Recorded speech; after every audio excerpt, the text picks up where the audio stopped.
பலவிதமான கருத்துக்கள் சங்கரர் காலத்திலேருந்தே வந்துட்டு தான் இருக்குது. ஞானந்தான் முக்தி அப்படிங்கிறது அத்வைத வேதாந்தம் தான் சொல்லுது. அத்வைத வேதாந்தத்தை தவிர, அதாவது வேதாந்தத்தை அத்வைதமாக பார்க்குறவங்களுக்கு மட்டும்தான் ஞானம் முக்தி. அத்வைதத்தையே வேதாந்தத்தை அத்வைத பரமாக பார்க்காமல் துவைத பரமாகவும் விசிஷ்டாத்வைத பரமாகவும் பார்ப்பவர்களுக்கு முக்தி வேற மாதிரி தான் இருக்குது, ஞானம் இல்லை அப்படின்னு. இப்போ என்ன தான் அப்போ முக்திக்கு வழி அப்படின்னு கேட்டோம்னா, பதஞ்சலி யோக சூத்திரத்தில் சில குலத்தில் பிறந்தாலே முக்தி, மூலிகை மருந்துகள் ஔஷதங்களால் முக்தி, தவம் செய்தால் முக்தி, தியானம் செய்தால் முக்தி,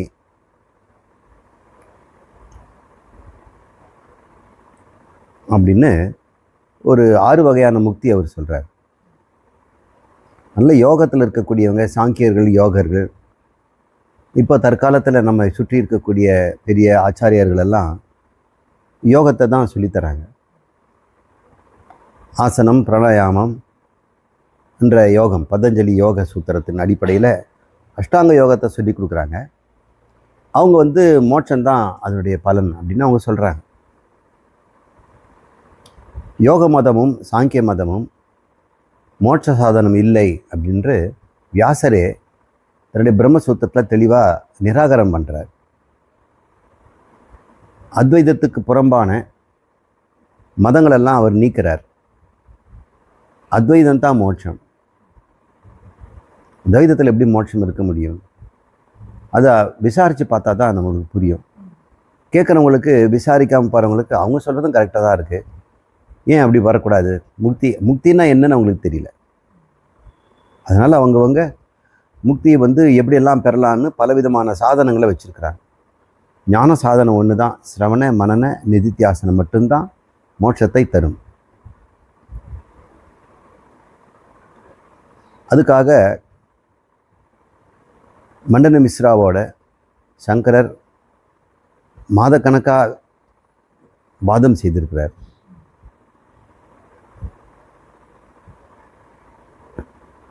ஒன்று, தன்னுடைய மதத்தை நிறுவுவதற்காக வாதனம், ஞானத்தால் தான் முடியும்னு நம்ம நிரூபிக்கணும். அடுத்தது, கர்மத்தால் முடியாதுன்னு நம்ம நிரூபிக்கணும். இது மட்டும் பண்ணால் போதாது. இப்போ உங்களுக்கு அது ஓகே சார், எங்களுக்கு கர்மம் ஓகே, என்ன பண்ண போகிறீங்க, எங்களுக்கும் கிடைக்கும் அப்படின்றாங்க. இப்போ யோக மதத்தில் இருக்கவங்க, சாங்கிய மதத்தில் இருக்கவங்க அஷ்டாங்க யோகப்படி நீங்கள் தான் சொல்கிறீங்க ஏற்கனவே மோட்சம் இருக்குது, அதை வெளிக்கொண்டு வரணும் அப்படின்னு சொல்கிறீங்க. ஏன்னா கர்மத்தில் மோட்சம்னா அது அநித்தியமாயிடும். நித்தியமானது மோட்சம்னா அது உள்ளே இருக்கணும் எப்போவுமே. இப்போ நம்மிடம் இருக்குது, அது ஞானம் கொண்டு வரல, யோகமும் கொண்டு வரும் அப்படின்னு அவங்க சொல்கிறாங்க. அதுக்கு உதாரணம் சொல்கிறாங்க. எப்படி கட்டை, காஷ்டம்னு வாங்க கட்டையை, அதில் கடைஞ்சோம்னா அதில் மறைஞ்சிருக்கிற அக்னி வெளி வருது இல்லை? ஏற்கனவே இருக்கிறது சித்த வஸ்து, அதை கொண்டு வருது, அதை கொண்டு அந்த கட்டையை எரிஞ்சு போகுது. அதுபோல் அஞ்ஞானத்தை யோகத்திலேருந்து உண்டாக்கி ஞானத்தை உண்டாக்கி அஞ்ஞானத்தை அழிக்கலாம் அப்படின்னு உதாரணம் ரொம்ப நல்லா இருக்குது. அதனால தான் நியாய தர்க்கங்கள் எல்லாம் கேட்க நல்லா இருக்கும். இன்னொரு நியாய தர்க்கத்தில் அதை அழிச்சிடலாம். அதுதான் அங்கே இருக்கிற பிரச்சனை. இதோட ஒரு புத்திசாலி இன்னொரு உதாரணத்தை சொல்லி அது இல்லைம்பான். இந்த உதாரணத்தை வச்சுட்டே நம்ம எல்லாத்தையும் நம்ம சாதிக்க முடியாது. தயிரில் இருக்கக்கூடிய அந்த ஆஜ்யங்கிற நெய்யை எப்படி மதனம் பண்ணி அது வெளிக்கொண்டு வரோமோ, அதுபோல தான் தியானத்தில் மறைந்திருக்கிற இந்த முக்தியை நாம் வெளிக்கொண்டு அனுபவிக்கலாம் அப்படின்னு அவங்க சொல்கிறாங்க. அப்படின்னா அவித்யாவை தியானம் அழிக்கும் அப்படிங்கிறது ஆகுது. அப்போ வித்யா ஏற்கனவே நம்மக்கிட்ட இருக்குதுன்னு அவங்க சொல்கிறாங்க. வித்யா இருப்பதனால தான் வெளியே கொண்டு வராங்க. அப்போ அவித்யாவும் இருக்குது, வித்யாவும் நம்மகிட்ட எப்படி இருக்க முடியும்? அவித்யாவை அழிக்கிறதுக்கு வித்யா வேணும். அது வித்யா என்கிட்டயே இருக்குதான். அது தியானத்து மூலம் கொண்டு வரணும்னா ஏற்கனவே அது உள்ளதானே இருக்குது, அது அழிச்சிருக்கணும். இல்லை நம்ம மேலே கொண்டு வந்து இந்த பக்கம் போடணுமா? இந்த இடத்துல அவித்யா, இந்த இடத்துல அவித்யா நம்மகிட்ட இருக்குது. இது இங்கே அழிக்காதான். இதை மேலே கொண்டு வந்து அப்புறம் இந்த பக்கம் டப்புன்னு போட்டோம்னா இந்த அவித்யா அழியும். அரணிக்கட்டையில் இருக்கிற நெருப்பை மேலே கொண்டு வந்து அதை அப்படியே அழிச்சிடுறது. உதாரணம் ரொம்ப நல்லா இருக்கு. அவித்யாவும் வித்யாவும் ஒன்றுக்கு ஒன்று பகை. இது இருக்கிற இடத்துல அது இருக்காது, அது இருக்கிற எது இருக்காது. அப்படி இருக்கும் பொழுது எப்படி வந்து உன்னிடமே வித்தியை வைத்து கொண்டு உன்னிடமே அவித்யாவை எப்படி வச்சிருக்க முடியும்? உங்கள்கிட்ட எது முதல்ல வந்தது? அவித்யா. அப்புறம் வித்யா பின்னாடி வருமா? வந்துடுச்சுன்னா அவித்யா எப்படி இருக்கும்? அவித்யா இருக்கிற இடத்துல வித்யா இருக்கிற இடத்துல அவித்யா இருக்க முடியாதுல்ல. ஒன்று அறிந்த பிறகு அதை பற்றி அறியாமல் இருக்காது. வேற அறியாமல் இருக்கலாம். அதை பற்றி அறியாமல் இருக்குது. எந்த வித்யாவோ அந்த அவித்யாவை அதை அழிச்சிடும். இன்னொன்று கர்மத்தினால முடியும். ஞானமும் கர்மமும் வேதம் சொல்லுது. உபநிஷத்தில் ஞானம் சொல்லுது, கர்மகாண்டத்தில் கர்மமும் சொல்லுது. அப்போ வேதம் முழுக்க நமக்கு பிரமாணம்னா வேதம் முழுக்க முக்திக்காகத்தான்னா புருஷார்த்தத்தில் இருக்கக்கூடிய உத்தம புருஷார்த்தமாகிய பரம புருஷார்த்தம் மோட்சம்தான் வேதத்தினுடைய நோக்கம்னா கர்மகாண்டமும் அதுக்கு தேவை தான். அதனால் கர்மமும் பறவையினுடைய 2 ரெக்கைகள் மாதிரி நமக்கு ஞானமும் கர்மமும் சேர்த்து பயன்படுத்தினா தான் அது கிடைக்கும் அப்படின்னு ஞான கர்ம சமுச்சியவாதம்னு ஒன்று உண்டு. அதை குமாரில பட்டரும் பிராபாகரரும் கொண்டு வராங்க. இந்த பிராபாகர மதத்தை தழுவியது தான் சைவ சித்தாந்தமும் வைஷ்ணவமும். அவங்க இதை பிடிச்சிக்கிறாங்க. அவங்க என்ன சொல்கிறாங்க, கர்மத்தோட ஞானத்தை சேர்ந்தால் அது உண்டாகும், அது மோட்சம் அப்படிங்கிறாங்க. நம்ம கேட்குறோம், இந்த மோட்சம் உற்பத்தி செய்யப்பட்டதா இல்லை ஏற்கனவே இருந்ததா? இல்லை உற்பத்தி செய்யப்பட்டது. ஏன்னா உங்ககிட்ட இல்லை, கர்மத்தினால உற்பத்தி பண்ணியிருக்கிறார். அப்போ உற்பத்தி பண்ணது அநித்தியம் இல்லையா? நித்தியம்னா முக்காலம் இருக்கணும். ஒரு மோட்சம் நீ நித்தியமாக அநித்தியமான மோட்சம் நித்தியமாக இருந்தால் தான் அதுக்கு மோட்சம்னு பேர். அது மறுபடியும் திரும்பி வருதுங்கிறது நம்ம சம்சாரத்திலே சில மோட்சங்கள் வருதான் செய்யுது. அப்பப்போ கடன் அடைஞ்சிட்டோம்னா மோட்சம்தான். அதுக்கப்புறம் மறுபடியும் இன்னொரு கடன் வாங்குற வரைக்கும் மோட்சம். அதுக்கப்புறம் இன்னொரு சம்சாரம். நித்தியமாக இருந்தால் தான் அது பேர் மோட்சம்னு அர்த்தம். நித்தியமானது எக்காலத்தும் இருக்கக்கூடியது. அப்படின்னா நீ உற்பத்தி பண்ணுறங்கிறது எப்படி பேச்சாகும்? கர்மத்தினால் உற்பத்தி ஆகுதுன்னா அப்போ அதுக்கு முன்னாடி இல்லைன்னு தானே ஆகும். அப்போ நித்தியமாக இருக்க முடியாதுல்ல என்று நம்ம ஒரு வாதம் வைக்கிறோம். அப்படி கிடையாது. வேதத்திலே தியானம் செய்ய சொல்லியிருக்குது அப்படின்னு அவங்க சொல்கிறாங்க. தியானத்தை தான் நாங்கள் கர்மங்கிறோம். யஜ்ஞாதி கர்மங்களெல்லாம் நாங்கள் சொல்லலை, தியானத்தை கர்மங்கிறோம். ஞானத்தை கேட்டு தியானம் பண்ணணும், இல்லை தியானம் பண்ணிட்டு ஞானம், 2 வேணும் அப்படின்னு அவங்க சொல்கிறாங்க. ஞானத்தில் தான் உனக்கு மோட்சம் கிடைச்சிடுது, அப்புறம் எதுக்கு தியானம்? தியானம் என்ன பண்ணுது? இல்லை அது பறவைக்கு 2 ரெக்கை மாதிரி 2ம் தேவை, அதை அனுபவிக்கிறதுக்கு தியானம் வேணும் அப்படின்னு அவங்க சொல்கிறாங்க. இப்படியும் நிறைய பேசுகிறாங்க. நம்மக்கிட்டேயே கூட நம்ம கற்றுக்கிட்டோம், அதை உணரணும்னா நம்ம தியானம் பண்ணி ஆகணும் அப்படின்ற ஒரு ஏக்கம் நிறைய பேர்கிட்ட இருக்கும். தியானம் பண்ணுங்க, ஆனால் ஞானத்துக்காக இல்லை. ஞானம் சிரவணத்தினால தான் மட்டும் வரும். இப்போ தியானம் எப்படி உற்பத்தி பண்ணும்ன்றதுக்கு அவங்கெல்லாம் சொல்கிறாங்க. அவங்க இந்த விசிஷ்டாத்வைதிகள் சொல்கிறாங்க, யோகசூத்திரம் சொன்ன தியானத்தை நாங்கள் சொல்லலை, உபாசனையை சொல்கிறோம். எப்படி இந்த பிரம்மகீட நியாயம்னு ஒன்று உண்டு. பிரமரம் அப்படின்னா குளவி. அந்த சப்தத்துக்கு கூட முன்னு சவுண்ட் கொடுப்போம், அது பிரமர சப்தம்பாங்க, பிரமரின்னு பேர். கீடம்னா புழு. இந்த குளவி புழுவை கொண்டு வந்து தன்னுடைய கூட்டுக்குள்ளே போட்டுட்டு அதை தினமும் கொட்டிகிட்டே இருக்கும். அந்த புழு உள்ள நேரமும் அது குளவி எப்போ வரும்னு குளவியே நினச்சிக்கிட்டு இருக்குமா. அப்படி தானே இருக்கும். அது உள்ள ஒரு கூட்டுக்குள்ளே போட்டு மூடியாச்சு. அது எப்போ வந்தாலும் ஒரே ஒரு உணர்வு வந்தால் ஒரு கொட்டு விடும், சரியான வலி, உங்களுக்கெல்லாம் குழவி கொட்டினா எப்படி இருக்குன்னு தெரியும்.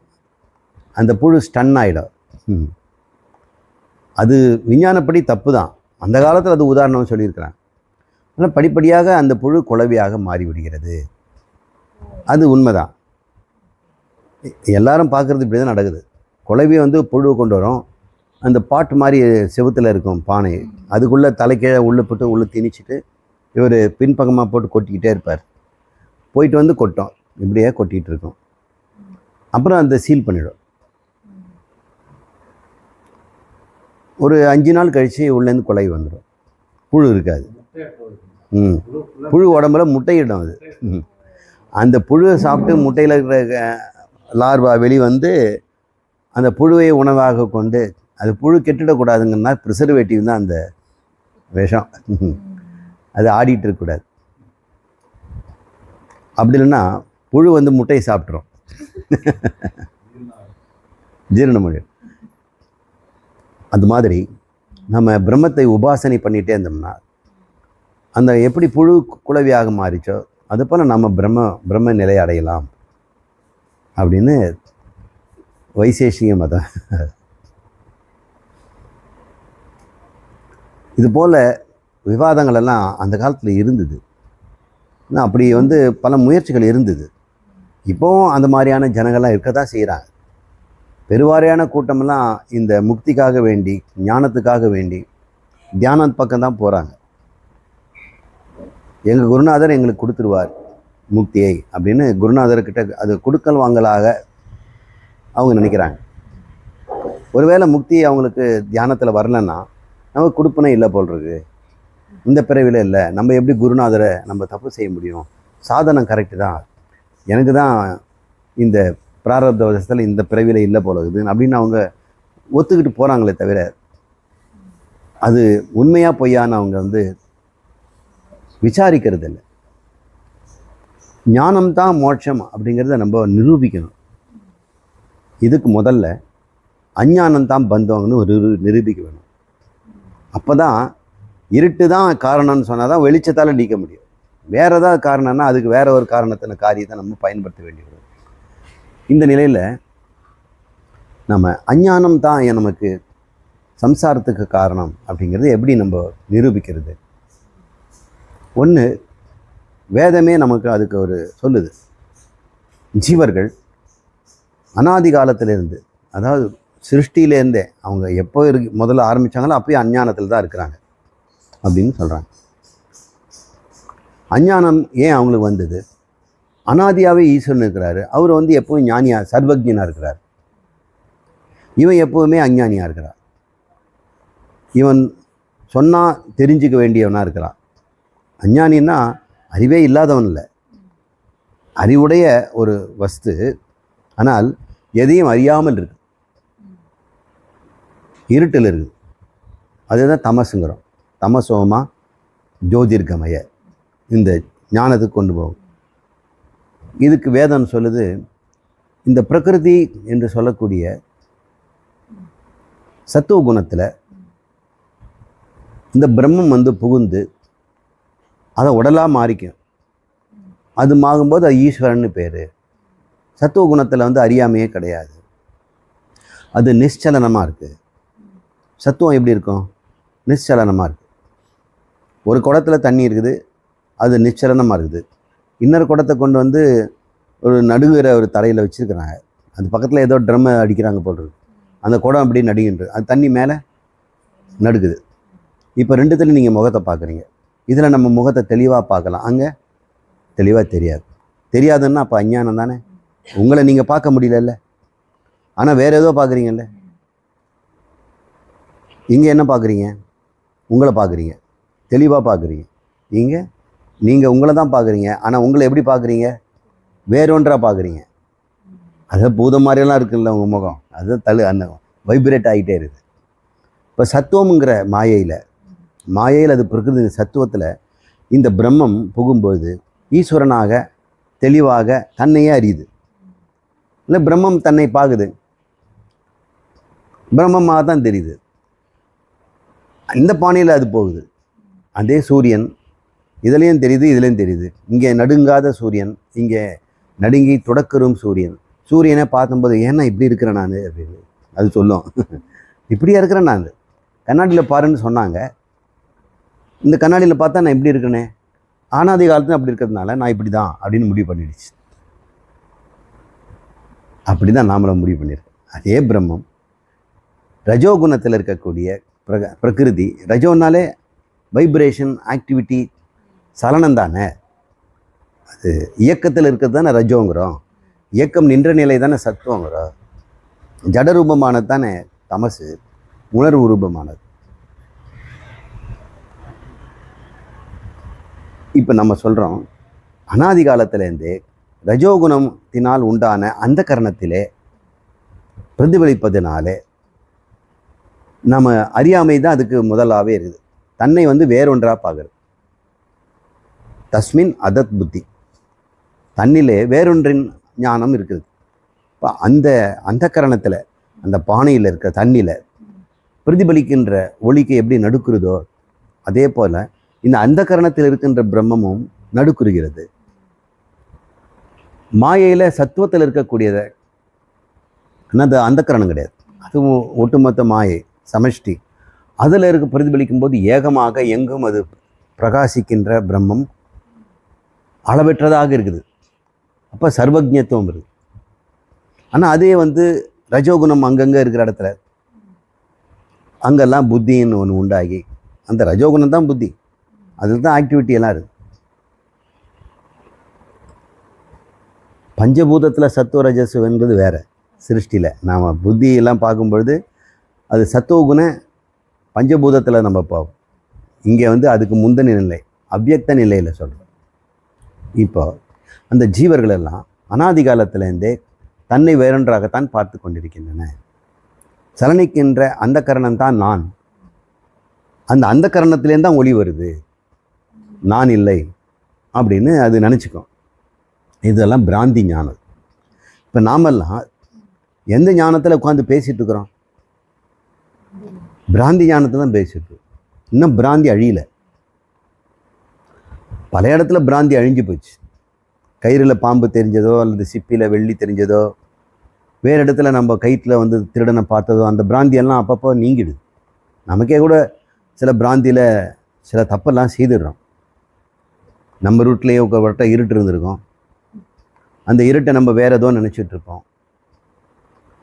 நாம் பிராந்தியில் இருக்கிறோன்னு நமக்கு தெரியல அனாதி காலத்திலிருந்து. அதனால் இந்த சரீரத்தில் தான் அறிவு இருக்கிறது, சரீரத்துக்கு வெளியே இல்லை. அந்த அறிவு சரீரத்தை தவிர வேறு எதுவும் அறிவதில்லை. அதுக்கப்புறம் அம்மா அப்பா குடும்பங்கள் மூலம் சரீரத்தை கொண்டு அது அறிவதனால அதனுடைய அறிவு எல்லாமே சரீரத்திலும் அந்த கரணத்தினாலும் உள்ளத்தினாலும் உடலினாலும் உண்டான அறிவு தான். ஆனால் உண்மையிலே அங்கே இருக்கின்ற அறிவு உடலுக்கும் உள்ளத்துக்கும் வேறானது, வெதரிக்தம். இது குண சம்பந்தத்தினால இப்படி இருக்குது. சத்துவ குணத்துக்கு வந்துடுச்சுன்னா இந்த குண சம்பந்தமும் நீங்கிடும், ரஜோகுண சம்பந்தம் நீங்கிடும் அப்படின்னு நம்ம புரிஞ்சுக்குவோம். இப்படி தான் உபநிஷத் சொல்லுது. இப்படி இருக்கும் பொழுது இந்த ஜீவ நிலையில் இருக்கிற, ஜீவத்துவ நிலையில் இருக்கிற இந்த பிரம்மம், அந்த பிரம்மத்துக்கு மோட்சம் வேணும். இப்போ மோட்சம், இந்த அறியாமை பிரம்மத்திலும் இல்லை, அந்த கரணத்திடம் இருக்குதுன்னா அதுவும் இல்லை. அந்த கரணத்தோடு சேருகின்ற பிரம்மத்துக்கு தான் இருக்குது. அப்படி அந்த கரணத்தோடு சேர்ந்திருக்கின்ற ஒரு சைதன்யத்துக்கு அறியாமையோட சம்பந்தம் இருக்குது. அந்த கரணம் யார்? இப்போ அறியாமை. அறியாமைக்கு மூல காரணமாக இருக்குது. அதுதான் அவித்யா அப்படின்னு சொல்கிறோம். அவித்யாவை போக்கணும் அப்படின்னா நம்ம என்ன செய்யணும்? வித்யா தான் கொடுக்கணும். ஒருவேளை இந்த குடத்தை அசையாமல் நிறுத்திட்டோம்னா நம்ம முகத்தை தெளிவாக பார்க்கலாம். அப்போ உங்களுக்கு தெரிஞ்சிடுச்சு. அதனால் தெளிவுபடுத்துறதுக்காக ரஜோகுணத்துலேருந்து சத்துவகுணத்துக்கு போனாலே ஞானம் வந்துடுமே, தன்னை ஒருத்தர் கண்டுபிடிச்சிடுவானே அப்படின்னு அவங்க சொல்கிறாங்க. இதை நிறுத்துறது யார்? சரி, நிறுத்தின பிறகு அங்கே சலனம் இல்லாத என் முகம் தெரியுதுன்னு வைங்க, அதுதான் எங்கும் இருக்கின்ற பரம்பொருள் உனக்கு எப்படி தெரியும்? பானைக்குள்ளே இருக்கிறது மட்டும் தான் தெரியாது. ஓ, பானைக்குள்ளே நான் அமைதியாகவும் இருக்கிறேன், சலனத்திலும் இருக்கிறேன். இது தான் யோகம் உங்களை கொண்டு போகும். அது ஞானத்தை பிறப்பிக்காது. அந்த நிலையில் இருக்கின்ற நான் யார், இந்த நிலையில் இருக்கின்ற நான் யார், இது எனக்கு சுகமாக இருக்கிறது, இது எனக்கு துக்கமாக இருக்குது. சுகத்துக்கு வேணும்னா அப்பப்போ தியானம் பண்ணணும். தியானத்துலேருந்து வந்த பிறகு மறுபடியும் சலனத்துக்கு தான் வரணும். சத்துவம் நீடிக்கிறது இல்லை. இப்படிப்பட்ட ஒரு இதை மோட்சம் எப்படி சொல்ல முடியும்? இந்த உண்மையை தெரிவித்தாதான், தன்னுடைய சொரூபத்தை அறியாமையினால தானே இந்த தன் சொரூபம் யாதென்று தெரியாததுனால தன் சொரூபத்தை ரஜோகுண சம்பந்தமான குண சம்பந்தமான ஆத்மா என்று சகுண ஆத்மாவாக நாம் நினைத்து கொண்டிருக்கிறோம். நம்ம நிர்குண ஆத்மா என்று நமக்கு யார் சொல்லி தருவாங்க? அந்த கரணம், அதில் தோன்றுகின்ற அகந்தை சலனம் நின்ற பிறகு இருக்காதே. சலனத்தில் இருக்கும்போது தானே அகந்தை இருக்கும். சலனப்படுகின்றது தானே அகந்தை. ஏன்னா அகந்தைங்கிறது ஞாத்திருத்துவம், கர்த்திருத்துவம், போக்திருத்துவம் என்ற மூன்றும் உடையவன் தானே.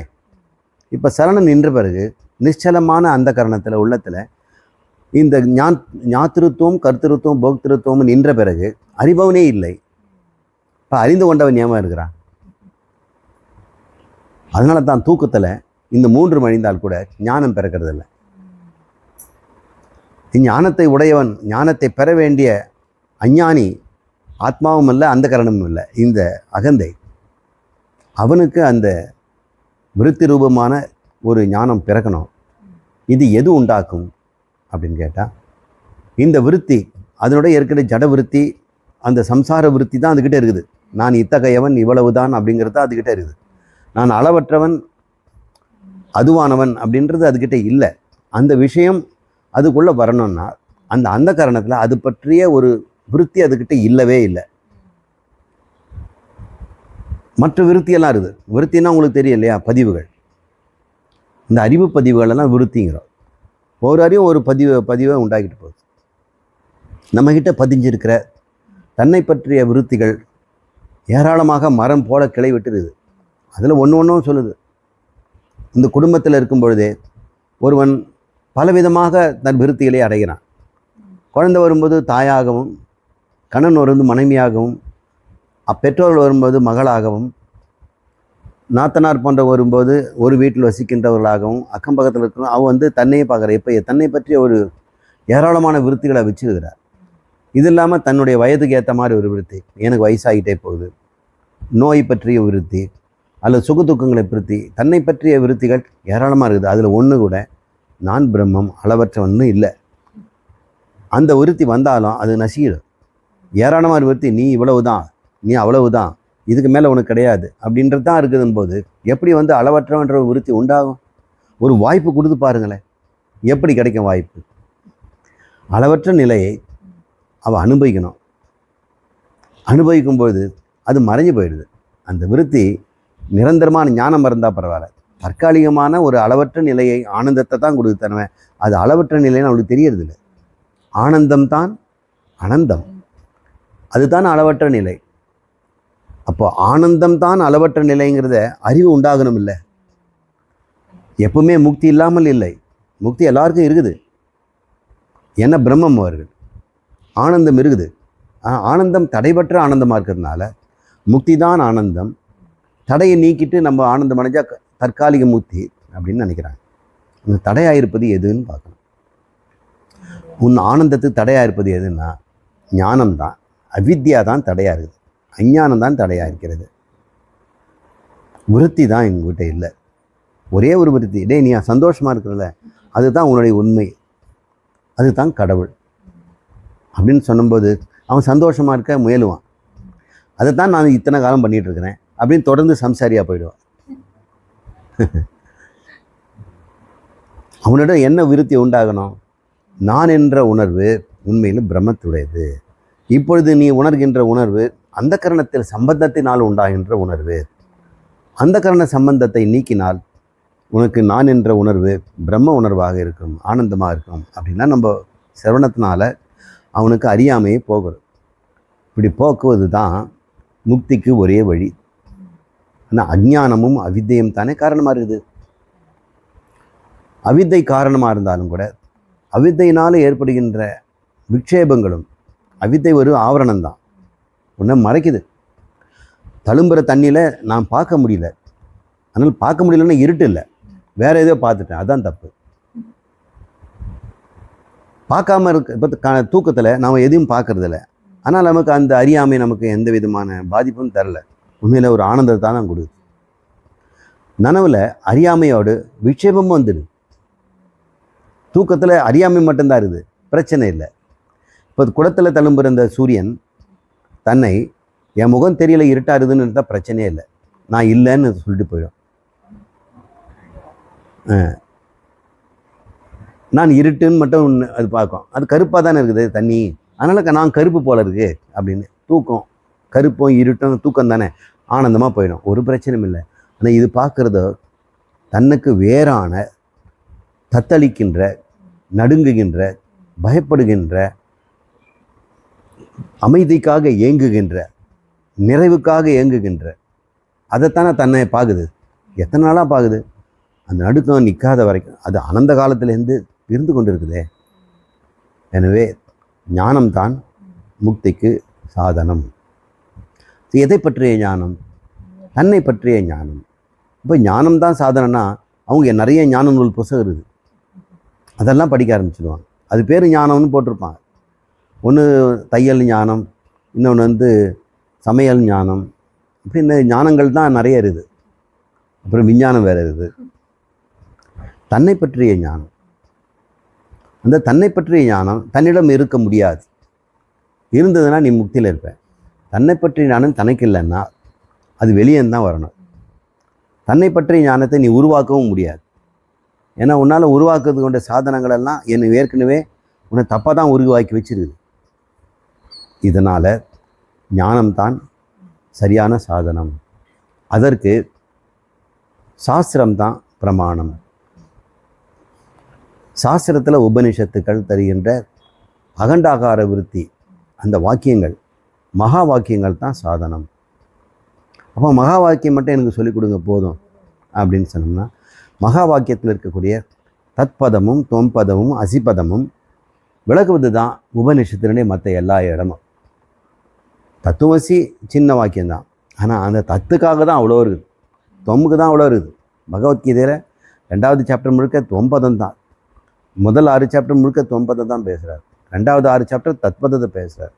கடைசி 6 சாப்டர் அசிபதத்தை பேசுகிறார்.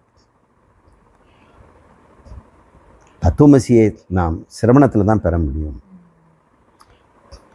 சிரவணம் மட்டும் இல்லாமல் மனனமும் நிதித்தியாசனமும் தேவை. அதில் நிதித்தியாசனம் வருது இல்லையா, அது தியானம்னு பேர். அதனால் மறுபடியும் ஒரு பூர்வபட்சி சொல்லுவான், பாருங்க நீங்கள் ஞானம் தியானமும் சேர்ந்து தானே பண்ணுறீங்க, இதை தான் நாங்கள் ஆரம்பத்துலேருந்து சொல்லிகிட்டு இருக்கிறோம். அது அவங்க சொல்கிற தியானம் உபாசனை. நாம் சொல்கிற தியானம் உபாசனை கிடையாது. நம்மளை பிரம்மமாக பாவிக்கலை, பிரம்மன் தான். இனிமேல் பாவனையெல்லாம் அங்கே இல்லை. பிரம்மம் என்பது நிச்சயமாகி போச்சு, மரணத்தினால நிச்சயம் செய்யப்பட்டது. திருமணம் பண்ண வேண்டித்தானே, அந்த திருமண வைபவம் தான் நிதித்தியாசனம். அப்போ அவனுக்கு அந்த வைபவத்தில் பட்டாபிஷேகம் கொடுக்குறான். பிரம்மங்கிற ஒரு பட்டத்தை அடைகிறான். இல்லை அவனுக்கு புது பட்டம் அவனுக்கு கொடுக்கப்படுது. அவனுடைய பூர்வமாக இருந்த சம்சாரிகள் இருந்த அவனுடைய பட்டம் முருகவேல் கிருஷ்ணகுமார் அப்படின்னு ஏதோ ஒரு பட்டம் இருக்கும். அதுக்கப்புறம் அவனுக்கு சங்கரானந்தா வித்யானந்தா அப்படின்னு இன்னொரு பட்டாபிஷேகம் ஒரு குளியலை போட்டு ஒரு கிரீடத்தை வச்சு பட்டம் கொடுக்குறாங்க. அதுக்கு தான் நிதித்தியாசம். இப்போ நிதித்தியாசங்கிறது அனாதி காலம் தொட்டு இந்த மனம் தன் தழும்பலை நிறுத்தவில்லை. ஞானம் வந்துடுச்சு, என்னால் தழும்பல் நிற்கலை. அதுக்காக வேண்டி சில மன அமைதி செய்வதும் விபரீத பாவனைகளை நிவர்த்தி செய்வதும் தான். இதுக்கு தியானம் மட்டும் பத்தாது. எதெல்லாம் நீங்கள் செய்து உங்களுடைய விபரீத பாவனையை நீக்கிக் கொள்கிறீங்களோ அது நிதித்தியாசனம்னு பேர். மனத்தோடு கூட வாழ்நாள் முழுக்க அவ்வப்போது எழுகின்ற மன எழுச்சிகள், மன நடுக்குறுகள், மன சஞ்சலங்கள், அந்தந்த சமயத்தில் அதை எதிர்கொண்டு அவற்றை நிவர்த்தி செய்கின்ற முறை தான் நிதித்தியாசனம். அப்படின்னா நிதித்தியாசனம் சொல்லப்படுது ஞானிகளுக்கும் அந்த நடுக்குறுதல் இருக்கும். ஏன்னா அது சரீரத்தோடு சம்மந்தப்பட்டது. சரீரத்தில் யாராவது ஊசி குத்திட்டாங்க, அது நடுக்குறத்தான் செய்யும். அதுக்கப்புறம் தான் இது வந்து தேகத்துக்கு வந்தது எனக்கு இல்லை அப்படின்னு நிதித்தியாசனம் உதவி செய்யும், சீக்கிரம் வந்து உதவி செய்யும். இல்லைன்னா ஞானம் இல்லைன்னா ஒவ்வொரு ஊசிக்கும் உங்களுக்கு வந்து இது உண்மைன்னு நம்ம துன்பப்படுவோம். இதை காப்பாற்றிக்க முயற்சி பண்ணுவோம், அதுக்கு ஆகப்பட்ட செலவு பண்ணுவோம். இல்லை, ஒரு தடவை கொலை கொட்டிடுச்சுன்னா அடுத்து கொலை வரும்ன்றது பயம் இருந்துகிட்டு இருக்குதுல்ல. அப்போ நாம் என்ன பண்ணுறோம், வாழ்நாள் முழுக்க பூட்டை மறந்துட்டோமா, கரெக்டாக பூட்டிட்டோமா, வண்டியில் என்ஜின் ஆஃப் பண்ணிட்டோமா, பயந்துக்கிட்டே தானே இருக்கிறோம். இனிமேல் அந்த சம்சாரம் கிடையாது. சரியானபடி வேலை செய்யும். பூட்டினா பூட்டிட்டோம், இனிமேல் திறக்க வேண்டியதில்லை, அது மறுபடியும் செக் பண்ண வேண்டியதில்லை. சில பேருக்கு அப்சஷன் இருக்குது, அவங்க மனசு அறிவு சொன்னாலும் மனசு கேட்காது, 2 தடவை பூட்டை இழுப்பாங்க. உங்களுக்கு தெரியலையா அப்சசிவ் கம்பல்சிவ் டிஸார்டர். அவங்களுக்கு எவ்வளவுதான் ஞானம் இருந்தாலும் மனதினுடைய அப்சஷன், பாதுகாப்பை தேடுதல், அது இயல்பாகவே அது படைக்கப்பட்டுடுச்சு. அவங்க இந்த பாதுகாப்பற்ற சூழ்நிலைக்கு தன்னை உட்படுத்திக்கணும், அசுத்தமான சூழ்நிலைக்கு தன்னை உட்படுத்திக்கணும். அப்படி அந்த மனசை பழக்கணும். சரி, டாக்டர் சொல்கிறாங்க நீங்கள் அப்படி மனசு இருந்தால் நீங்கள் க்ளீன் பண்ணிங்க, கையெல்லாம் சுத்தம் பண்ணீங்க, அதை பண்ணீங்க, அதை பண்ணீங்க அப்படின்னு சொல்கிறாங்க. பண்ணுறது ஒன்றும் தப்பு இல்லை. பயம் போகுதா, நீ கை கழுவிட்ட, ஆனால் பயம் போச்சான்னா போதுமானாலும் கை கழுவலை அப்படின்ற பயம் இருந்துகிட்டே இருக்கு. கழுவி முடிச்ச பிறகு கை தொடச்ச உடனே டவலில் அழுக்கு இருக்குது, அதுக்கப்புறம் ஏதாவது தொட்டுடுவோம், அப்புறம் கையை இப்படியே தான் வச்சுக்கிட்டு போகணும். அப்படி ஒருத்தர் இருந்தார், தமிழ் டிபார்ட்மெண்ட்டில் இருந்தார். நல்ல ஞானம், இசை, வீணை வாசிப்பார். ஆனால் இந்த தூய்மை பயம் வரும். இந்த 2 கையை இப்படி வச்சுக்கிட்டே தான் நடப்பார், நிஜமாகவே அப்படி தான் நடப்பார். கையை வீச மாட்டார், தொட மாட்டார், எதையும் தொட மாட்டார். இப்படி நம்ம ஞான சாதனத்தை நிறுவியிருக்கிறோம். இது ஒரு மனன பகுதி. எப்படியுமே நமக்கு வந்து நமக்கு நாமே இது நிரூபிக்கிறதுக்கும் இது அவசியம். மற்றவங்க வந்து நம்மளோட ஆர்கு பண்ணலாம், என்னங்க நீங்கள் வெறும் கிளாஸ் தானே கவனிக்கிறீங்க, அதனால் எப்படிங்க உங்களுக்கு மோட்சம், புஸ்தகம் படித்து மோட்சம் வருமா, மந்திரம் சொன்னால் மோட்சம் வருமா, சும்மா ஒரு 2 மணி நேரம் 1 மணி நேரம் குரு சொல்கிறாரு உபன்யாசம் கேட்டுக்கிட்டு இருக்கவங்க மாதிரி நீங்கள் போய் கேட்டுட்ருக்கீங்க, அது எப்படி மோட்சம் அப்படின்னு அவங்க நினைக்கிறாங்க. இது கேட்டுறது மட்டும் இல்லை, விசாரிக்கிறது. குரு வந்து சும்மா சொல்லி கொடுக்கல, விசாரணை தான் பண்ணுறார். நாம் உண்மையிலேயே கைதி தானாங்கிறது விசாரிக்கிறார், நிரபராதின்னு அவர் நிரூபிக்கிறார். அதனால் இந்த மனன பகுதியை ஆரம்ப காலத்துலேருந்து வந்துட்டுது. தியானத்தை ஒரு சாதனம்னு சொல்கிறாங்க, கர்மத்தையும் சாதனம்னு சொல்கிறாங்க. ஞான கர்ம சமுச்சயமும் சாதனங்கிறாங்க, தூய கர்மமே கொடுக்குங்கிறாங்க, தூய ஞானம் தராது. ஞானத்தோடு சேர்ந்த கர்மம் அது தருங்கிறாங்க. அந்த கர்மத்தை அவங்க எதுன்னு சொல்கிறாங்கன்னா உபாசனையை சொல்கிறாங்க. ஒருத்தர் சொல்கிறாரு உபாசனையை வந்து 10 வருஷம் 20 வருஷம் பண்ணுங்க, அப்புறம் கொஞ்சம் உபநிஷத்தை கேட்டுக்குங்க, மோட்சம்ங்கிறார். ஆனால் உங்களுக்கு பிரதானமானது உபாசனை தான். ஆனால் மோட்சம் எங்கே கிடைச்சிது, ஞானத்தில் தான் கிடைச்சிது. ஆனால் அவங்க என்ன சொல்கிறாங்க, உபாசனையிலுங்கிறாங்க. அப்போ உபாசனை, அப்போ ஞானம் உனக்கு வேண்டாமே, உபாசனை கொடுக்கணும். இல்லை, உபாசனையை வந்து ஞானம் இருந்தால் தான் கிடைக்கும். இது ஒரு பக்கம். இன்னொருத்தர் சொல்கிறாரு, நீ ஞானத்தை நிறைய கேளு, ஆனால் உபாசனையை நீ விட்டுவிடக்கூடாது, இறைவனுக்கு அருள்வார். நீ வந்து கேட்டு தானே வச்சுக்கிட்ட குருநாதர்கிட்ட, இறைவனுக்கு கொடுப்பார். நீ குருநாதர்கிட்ட என்னதை கேட்ட, நீ தான் ஈஸ்வரனு கேட்ட பிறகு அவர் கொடுப்பாரு எப்படி கேட்ப, நீ தான் உனக்கு கொடுக்கணும், உனக்கு லிபரேஷன் நீ கொடுக்கணும். அப்போ எதுக்கு அதுக்கு நீ ஏதாவது உபாசனை வேணும். இப்படி நம்ம குமாரில பட்டரையும் பிரபாகரையும் நாம் சரி பண்ண வேண்டியது.